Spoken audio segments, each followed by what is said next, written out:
JEE 2025 वालों, आखिरी chance है तुम्हारे पास, इसके बाद चांस नहीं मिलने वाला। बहुत सारे स्ट्रैटेजी के वीडियोस देख लिए ना, रोज रोज रोज तरह तरह के, बहुत सारे भैयाज के, दीदीज के, टीचर्स के, अपने वही अनसुलझे सवालों के जवाब ढूंढ रहे हो ना रोज। ये क्या एक साल में टॉप 100 में रैंक आएगी, है ना। और बहुत सारे लोग अपने सपने बेच रहे हैं, इस तरह के सपने आपके इमोशंस का फायदा उठा के, ये एक साल में टॉप 100 में रैंक आ जाएगी, एक साल में 500 में आ जाएगी। लेकिन आपको अंदर ही अंदर समझ नहीं आ रहा ना यार, किस पे विश्वास करें किस पे नहीं करें। और अंदर ही अंदर अभी भी पढ़ाई में मन नहीं लग रहा है, अभी भी ऐसा लग रहा है कि यार परेशानी का सोल्यूशन मिला नहीं है ना। तो अभी आप सही जगह आए हो। एक छोटी सी कोशिश है कि इस वीडियो के बाद आपको जेई 2025 के लिए ज़्यादा स्ट्रैटेजी वीडियोस देखने की ज़रूरत नहीं पड़ेगी। डोंट वरी, मैं हूं ना आपके साथ, आपके लिए ही हूं, भगवान ने आपके लिए ही बनाया है। देखो बेटा, पहले सबसे अच्छी बात यह है कि जेई एडवांस्ड में अगर हमें क्वालिफाई करना होता है तो उसके लिए बहुत ज़्यादा स्कोर नहीं चाहिए होता है। इवन अगर पेपर टफ आता है तो 40 to 50% मार्क्स पे जेई एडवांस्ड में हम अच्छी रैंक भी सिक्योर कर सकते हैं। अब 42% 50% मार्क्स लाने के लिए जेई एडवांस्ड में क्या हमें पूरा पेपर अटेम्प्ट करना पड़ता है? नहीं। 70% पेपर अटेम्प्ट करके भी 60 to 70% पेपर अटेम्प्ट करते हैं हम विद रीजनेबल एक्यूरेसी, हम जेई एडवांस में अच्छा कर सकते हैं, हम एक डिसेंट रैंक ला सकते हैं।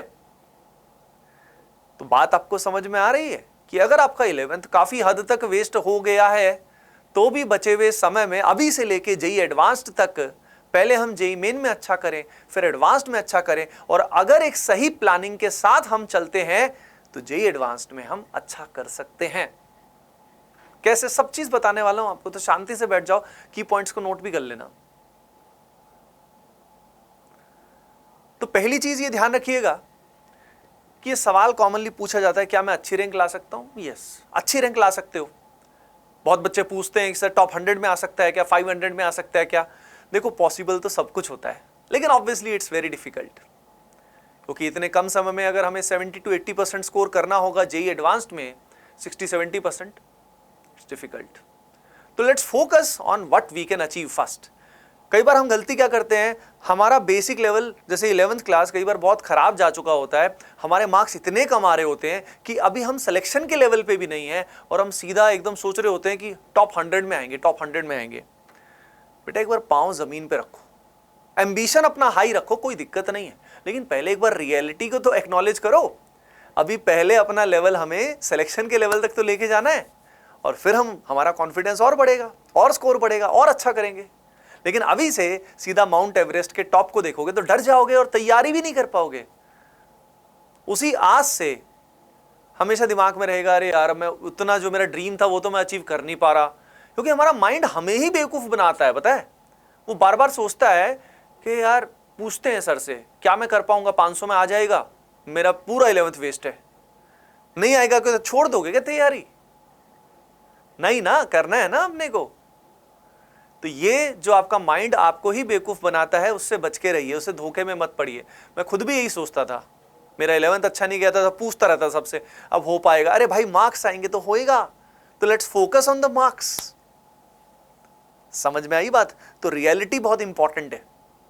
अब बात आती है 11वीं क्लास के जो पाप हुए हमसे बहुत सारे, इसमें दो तरह की मिस्टेक्स थी। एक तो वो जो हमारे हाथ में नहीं थी, मान लीजिए कोई फैमिली इशू हो गया या कोई हेल्थ इशू हो गया या कोई एक्सीडेंट या कोई और इशू हो गया, या ऐसी चीजें थी जो हमारे हाथ में थी, यानी हमने ही मक्कारी कर दी, हम ही डिस्ट्रैक्टेड थे, हमने ही बहुत सारा ना जाने क्या क्या चीजें देख डाली, क्या क्या कर डाला, ब्रह्मचर्य का सत्यानाश कर दिया, प्रभु का नाम लिया ही नहीं, याद ही नहीं किया भगवान को, जिनने हमको बनाया उनसे कनेक्टेड नहीं है, डिस्ट्रैक्टेड है बहुत ज्यादा, सारा समय यूट्यूब पे लगा दिया, शॉर्ट्स देख देख के, रील देख देख के, सूडो मोटिवेशन ले लेके, है ना। तो अगर हमने ये पाप किए हैं तो पहले तो हमें पहचानना है कि हाँ भाई किए हैं ना। अब अगर अब भी वही करोगे तो ये समय भी ऐसे ही निकल जाएगा और लास्ट में पूछोगे how to crack JEE in 1 day, एक दिन में आईआईटी जेई कैसे क्रैक करे, है ना।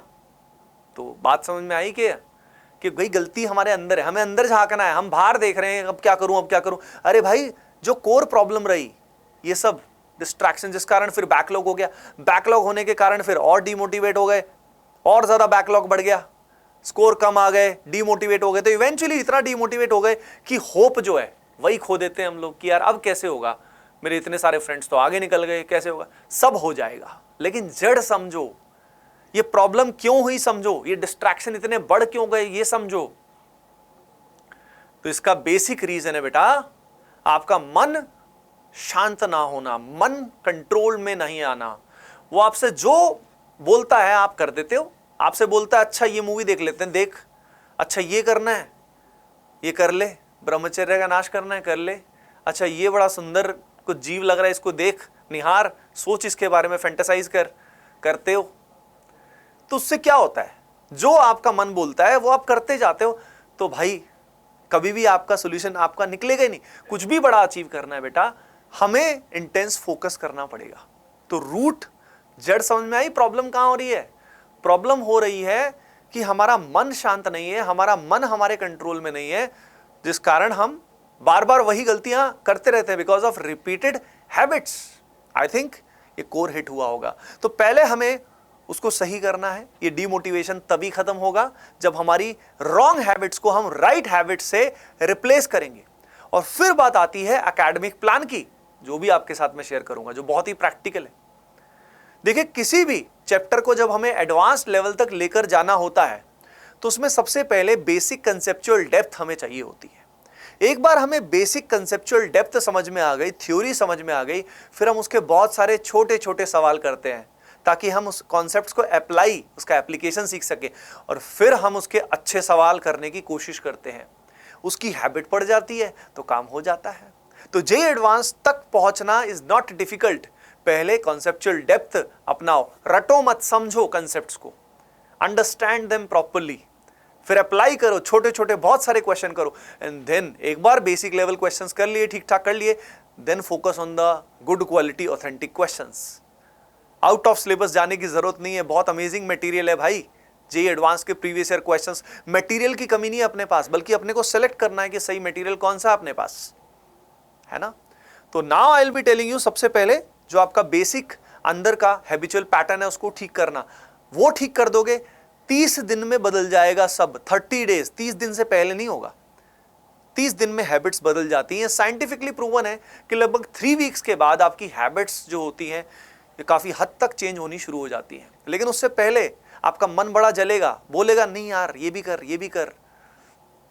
वो आपको सहना पड़ेगा भाई। अचीव करना है ना तुम्हें तो सहना पड़ेगा, सब हो जाएगा। तो फोकस कैसे अमेजिंग होगा, उसके लिए क्या रूटीन रहना है ये मैं आपको बता देता हूं। देखो, पहले तो अब ध्यान रखिए, ब्रह्मचर्य का बहुत ज्यादा बड़ा इंपॉर्टेंस है। आपको पता है ब्रह्मचर्य क्या होता है, आप स्टडी कर लेना डिटेल में, मैं क्या बताऊं। तो वो जितना पालन कर सकते हो उतना अच्छा रहेगा, बल्कि आगे भी बिफोर योर मैरिज जितना ज्यादा ब्रह्मचर्य करो उतना बेटर है। इससे आपकी लाइफ फोर्स बचती है और आपका माइंड काफी सॉर्टेड रहता है, ये सत्य है।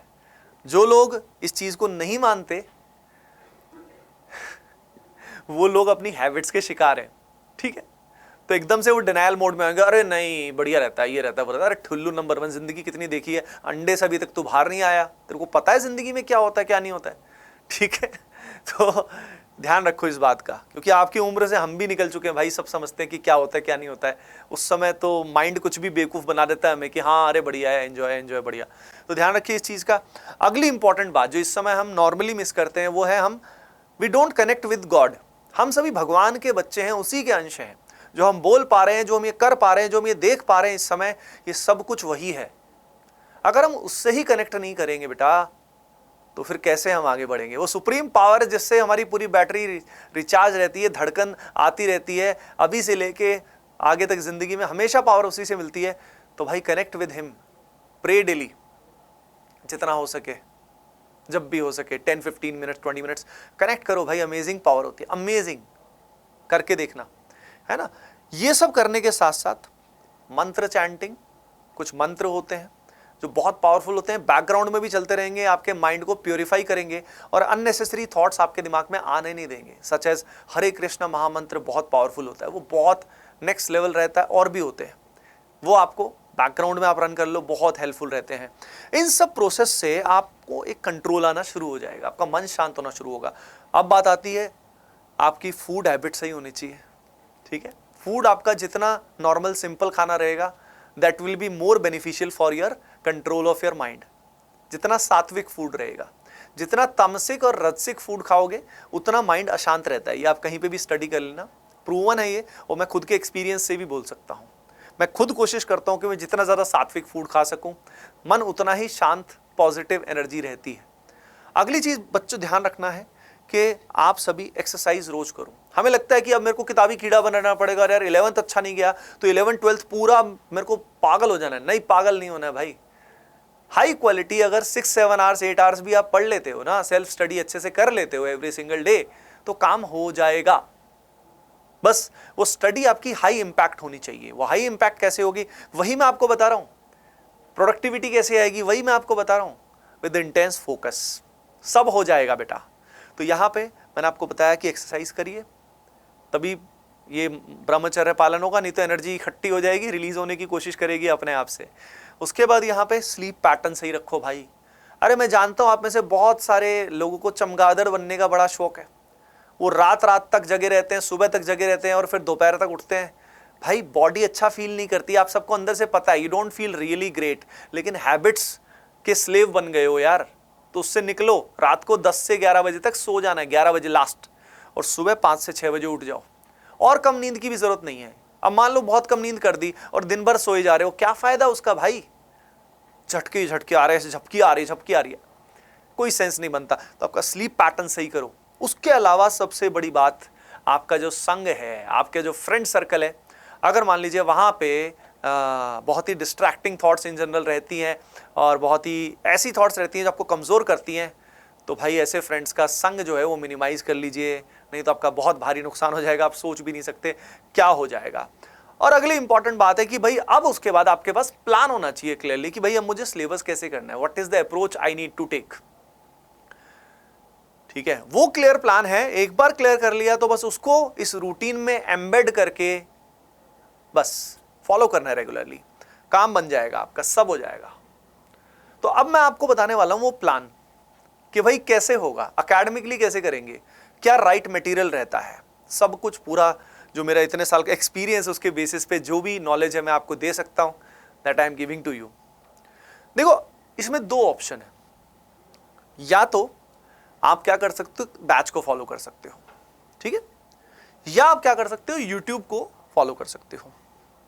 अब मेरा क्या रिकमेंडेशन है, देखो सिलेक्शन या रैंक भी यूट्यूब से भी आ सकती है। आज के टाइम में लगभग सारा कंटेंट अवेलेबल है यूट्यूब पे, सारा, लगभग सारा, इवन जेईई एडवांस का कंटेंट भी अवेलेबल है। बस यूट्यूब का प्रॉब्लम ये रहता है कि कंटेंट एग्जैक्टली कहां से देखें, है ना। कई बार कंटेंट टू लेंथ रेशियो का इशू होता है, यानी कम ज़्यादा समय में, मतलब बहुत कम कंटेंट कराया जाता है। तो वही टॉपिक जो हमारा 100 आवर्स में होना चाहिए, यूट्यूब पे हो सकता है 150 आवर्स में हो। तो इस तरह की प्रॉब्लम आती है जिससे टाइम मैनेज करना मुश्किल हो जाता है। तो अगर आपकी बुद्धि बहुत शार्प है और आप ऑलरेडी वेल गाइडेड हो, आपके पास घर में कोई मेंटर है और आपको पता है कि यार ये पढ़ के हो जाएगा, तो फिर तो यार यूट्यूब से पढ़ना इज द बेस्ट उन स्टूडेंट्स के लिए जो खुद से मैनेज करते आए हैं, जो ऑलरेडी काफ़ी शार्प है। वो यूट्यूब से पढ़ें, एक प्लान को फॉलो करें, खुद से प्लान बना लेंगे, वो बच्चे खुद से ही प्लान कर लेंगे, उनको मेंटर की भी ज़रूरत नहीं है, ठीक है, और खुद से फिगर आउट कर लेंगे। और साथ में बस मॉक टेस्ट देने, टेस्ट सीरीज ज्वाइन कर लेना और टेस्ट सीरीज के साथ साथ सिलेबस प्लान करके टेस्ट देते रहना, काम हो जाएगा, कुछ और करने की जरूरत ही नहीं है। लेकिन अगेन मैं आपको बता रहा हूं बच्चों कि ऐसे स्टूडेंट्स कम होते हैं, हर एक के बस की नहीं है। अंदर ही अंदर मुझे पता होता है कि यार यूट्यूब से होगा कि नहीं होगा, मैं कर पाऊंगा कि नहीं कर पाऊंगा। कोई तो कर पाएगा, पर क्या मैं कर पाऊंगा, ये आपको खुद से पूछना है। इसीलिए ज्यादातर बच्चों के लिए इट इज एडवाइजेबल कि वो एक कोर्स को फॉलो करें प्रॉपर्ली। अब सवाल यह आता है कि कोर्स कौन सा फॉलो करना चाहिए, कौन सा लेना चाहिए। तो देखो कोर्स ना बेटा, एक तो आपका एग्जिस्टिंग बैच चल रहा है। अगर आपका एग्जिस्टिंग बैच ऑलरेडी आपका अच्छा चल रहा है तो वेल एंड गुड, उसी को फॉलो करो।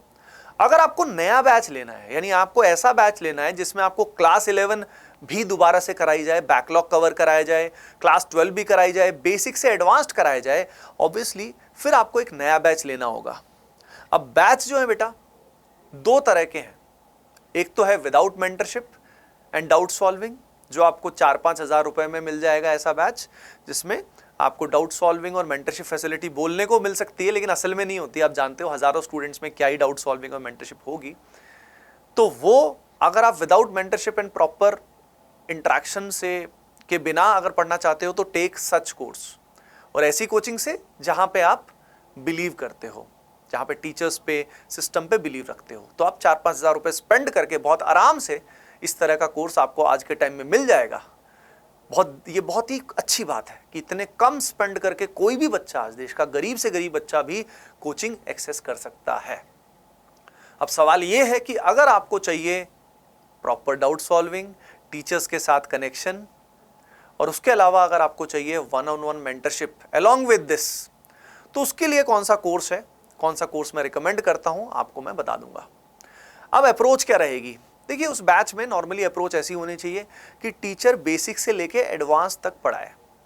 इतने लिमिटेड समय में ऐसा करना बड़ा कॉम्प्लिकेटेड होता है क्योंकि टाइम हमारे पास लिमिटेड है। हमारे पास मार्च ऑलरेडी आ गया है और लिमिटेड समय में फिर जनवरी में जेईई मेन आ जाएगा, उसको प्लान करना इज कॉम्प्लिकेटेड। तो आपके बैच में ये ध्यान रखिएगा, प्लानर को देख लीजिएगा पहले से ही कि किस तरीके से प्लान किया गया है।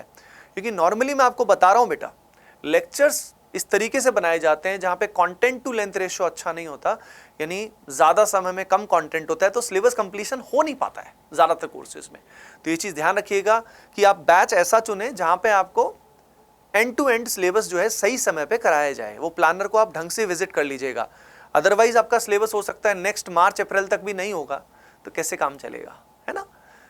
अब उसके बाद अगली चीज ये है कि पहले बैच के अंदर क्लास 11th के कुछ मस्ट डू चैप्टर जरूर करवाए जाने चाहिए, क्योंकि क्लास 12th उस पर डिपेंडेंट होती है। अगर वो आपने पहले नहीं किए तो क्लास 12th में समझ में कैसे आएगा। तो आपके उस बैच के अंदर प्लानर में it should be like that कि क्लास 11 के मस्ट डू चैप्टर्स पहले होने चाहिए।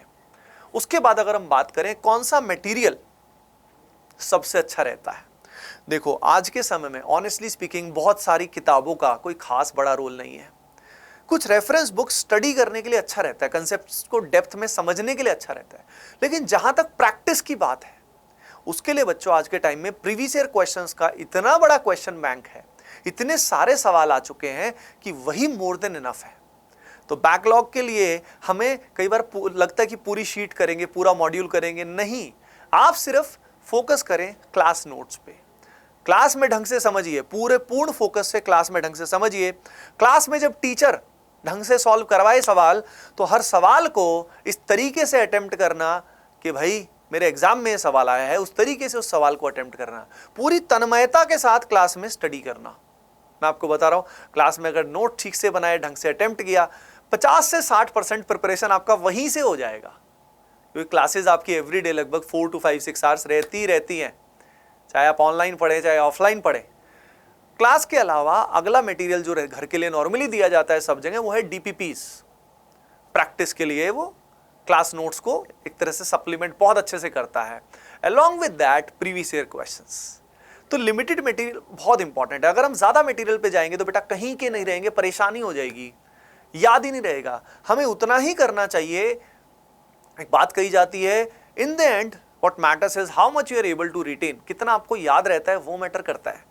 और अगर बहुत सारी चीजें आप हल्की हल्की टच कर लोगे ना, नुकसान हो जाएगा। एक बात गुरुजी ने बोली थी, बड़ी अमेजिंग बात बोली थी कि अगर आप 100 जगह पे 1-1 फीट का गड्ढा करोगे तो पानी नहीं निकलेगा, लेकिन एक ही जगह पे अगर 100 फीट का गड्ढा करोगे तो पानी निकलेगा। कहने का मतलब है intense focus is the key. Limited material को पकड़ो और उसको इतना अच्छे से करो कि भाई वही रिवाइज हो जाए, अंत में रिवाइज कर पाओ, बहुत इंपॉर्टेंट है। अब बात आती है मॉक टेस्ट की और उनको ठीक से एनालाइज करने की। बहुत सारे बच्चे क्या करते हैं, ये सोचते हैं कि मैं एंड में मॉक टेस्ट देना शुरू करूंगा। भाई ये सबसे बड़ा ब्लंडर है। एंड में जब मॉक टेस्ट दोगे तो उस समय टाइम ही नहीं मिलेगा, सिलेबस कंप्लीशन में फंसे रहोगे, और लास्ट में विदाउट गिविंग मॉक टेस्ट जब रियल एग्जाम में जाओगे तो फेल जाने के चांस बहुत ज्यादा है। फेल जाएंगे भाई हम, रियल एग्जाम में डर लगेगा। तो इसलिए पहले से ही अपने डर को फेस करो। ये घबराओ मत कि सर कितने मार्क्स आएंगे, क्या मैं पेरेंट्स को बताऊंगा। अरे आज नहीं तो बाद में प्रेशर बिल्डअप होएगा ना, फिर तो डिप्रेशन में जाएगा, फिर बोलेगा ये हो गया वो हो गया, है ना, रोएगा चिल्लाएगा। तो अभी से करना, अभी से क्यों नहीं करता है?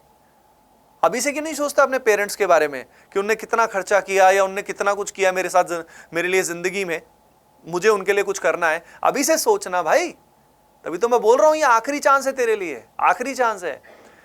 उसके अलावा तो मॉक टेस्ट देके अपनी पेपर अटेम्प्ट करने की स्ट्रेटेजी को इंप्रूव कर, कहां गलती हो रही है उसको एनालाइज कर और उसको कैसे ठीक करना है अगले टेस्ट तक इंप्रूव कर।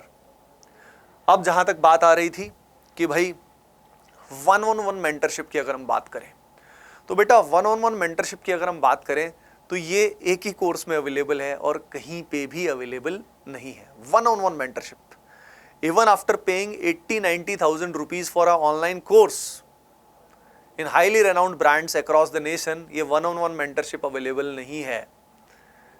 कहां अवेलेबल है मैं आपको बता देता हूं बच्चों। इन सारी बातों का ख्याल रखते हुए जो मैंने ऊपर आपको बताई, मैंने खुद ने पर्सनली डिजाइन किया है आप सभी के लिए ग्लेडिएटर 2.0 बैच। ये जो ग्लेडिएटर 2.0 बैच है बेटा, इसमें आपको 1-on-1 मेंटरशिप मिलेगी। ये पूरा प्रोग्राम मैंने ही डिजाइन किया है, ये जो पूरा कोर्स स्ट्रक्चर है सब कुछ मैंने डिजाइन किया है और इसमें मैं आपको पढ़ाता भी हूं। आपके मेंटरशिप सेशंस भी जो हैं वो भी मैं लेता हूं। तो अगर आपको ये चाहिए ग्लेडिएटर 2.0 में आइए, आपकी सारी प्रॉब्लम्स का वन स्टॉप सोल्यूशन है। अगर आप इसका हिस्सा बनना चाहते हैं ग्लेडिएटर 2.0 का, अगेन मैं बता देता हूं ये बैच 4-5 हज़ार वाला सस्ता बैच बिल्कुल नहीं है, क्योंकि बेटा इसके अंदर आपको 1-on-1 गाइडेंस मिलती है, मेंटरशिप मिलती है, लाइव इंटरेक्शन मिलता है टीचर्स के साथ, राइट। तो जो बहुत ही चीप कोर्स की तलाश में है वो इस बैच में आने की उसको ज़रूरत नहीं है, लेकिन जो एक क्वालिटी चाहता है वो इस बैच में ज़रूर आए। आपकी सारी प्रॉब्लम्स का वन स्टॉप सोल्यूशन है ग्लेडिएटर 2.0 बैच। तो इसका हिस्सा बनने के लिए आपको सिंपली क्या करना है, यहाँ पे जो नंबर्स दिए हुए हैं वहाँ पे आप मॉर्निंग सुबह 10 बजे से लेके इवनिंग 6 बजे तक कॉल कर सकते हैं बेटा, कांटेक्ट कर सकते हैं। वो आपको एनरोल कराने में हेल्प कर देंगे। कोई और अगर क्वेरी है तो वो भी आप उनसे पूछ सकते हैं, कॉल कर सकते हैं। एक व्हाट्सएप का नंबर दिया है वहाँ पे भी कनेक्ट कर सकते हैं, है ना बेटा। अब बात आती है जिन बच्चों ने ऑलरेडी बैच ज्वाइन किए हुए हैं लेकिन उनको सिर्फ और सिर्फ मेंटरशिप चाहिए। मैं जानता हूं आप में से बहुत बच्चे ऐसे हैं जिनको सिर्फ और सिर्फ मेंटरशिप चाहिए। तो भाई जिनको सिर्फ और सिर्फ मेंटरशिप चाहिए, देखिए ग्लेडिएटर बैच के अंदर मेंटरशिप ऑलरेडी अवेलेबल है, प्लस सारा कोर्स भी अवेलेबल है। तो course with mentorship is gladiator. अगर ओनली मेंटरशिप आपको चाहिए तो उसके लिए बच्चों हमारा बुलजाई मेंटरशिप प्रोग्राम है। तो आप इसका भी अगर अगेन हिस्सा बनना चाहते हैं तो जस्ट कॉल अस और व्हाट्सएप अस। ओके बेटा। Now the most important thing बच्चों, the most important thing for you is competing with yourself. इस समय हमें बहुत बार लगता है कि यार हमें ना मेरे फ्रेंड्स आगे निकल गए मेरे से, ये हो गया, वो ज्यादा अच्छा कर रहा है। नहीं, जस्ट फोकस ऑन योरसेल्फ। आप अभी कहाँ हो और क्या उससे इंप्रूव कर पा रहे हो। आपका स्कोर अगर बढ़ेगा तो आपकी सीट तो पक्की हो जाएगी, किसी और की कहाँ पे है आपको उससे फर्क क्या पड़ता है। आपका स्कोर बढ़ गया तो काम बन गया ना बेटा। तो आई थिंक ये सारी बातें आपको समझ में आ गई होंगी। मैं ओवरऑल सम अप करता हूं बेटा, जो आपका 11th क्लास में सबसे बड़ा इशू रहा जिस कारण आप अच्छा नहीं कर पाए, उस जड़ को ठीक करो, अपनी हैबिट्स को सही करो। अगर हैबिट्स को सही करोगे 30 दिन में आपका नेक्स्ट वर्जन तैयार हो जाएगा और एक फ्रेश स्टार्ट करने के लिए आप तैयार हो जाओगे। उसके अलावा एक प्लान फोकस करो, एक प्लान बनाओ, जहां से भी पढ़ना है यूट्यूब से या किसी कोर्स से मैंने सब कुछ गाइड कर दिया आपको, और लिमिटेड मटेरियल पे ध्यान दो। प्लस हाई क्वालिटी क्वेश्चंस करने एडवांस्ड के लिए बहुत बहुत जरूरी होते हैं ताकि हम टॉप IITs में जा सके। बच्चों होपिंग दैट इस वीडियो से आप सभी को आपका जवाब जरूर मिला होगा। मैं आपके साथ हूं, पूरी टीम ATP स्टार आप सभी के साथ है और JEE 2025 तक आप सभी को ऐसे ही गाइड करते रहेंगे। ओके बच्चों, चलिए फिर मिलते हैं नेक्स्ट सेशन में। Bye bye, take care and keep doing well. Love you all.